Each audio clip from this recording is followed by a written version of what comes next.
Mr. Speaker, veterans are talking about the lackadaisical approach by the Minister of Veterans Affairs. The Minister is way behind schedule on the 23 or so priorities promised in his mandate letter. So far, only 2 of the promises have been implemented after a year in office. The Minister and government's inaction is hurting veterans who have sacrificed so much for all Canadians. Mr. Speaker, it looks like veterans were only a priority for the Liberals at election time. Mr. Speaker, when will the Minister get the job done? The Honourable Parliamentary Secretary to the Minister of Veterans Affairs. Mr. Speaker, doing a better job of looking after our veterans is right at the top of our list.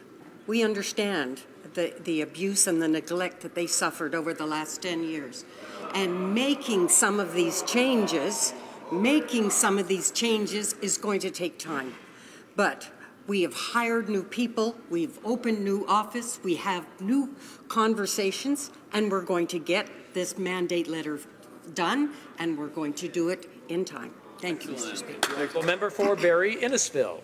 Mr. Speaker, the Liberals campaigned to end legal proceedings against veterans, but the Minister of Veterans Affairs and Prime Minister resumed a court case that was halted by the previous government. It was halted because the previous Minister of Veterans Affairs and current member of Durham told the former Prime Minister that it was wrong and the court case against veterans needed to stop.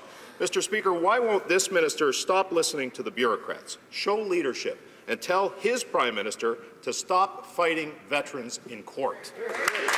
The Honourable Parliamentary Secretary to the Minister of Veterans Affairs. As I already mentioned, there is a lot of work underway in order to improve the services and support we're giving our veterans.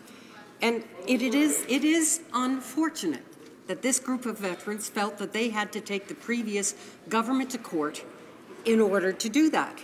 And it is regrettable that they felt they needed to stay that course. But the thing we need to remember, Mr. Speaker, is that it is their absolute right to do so.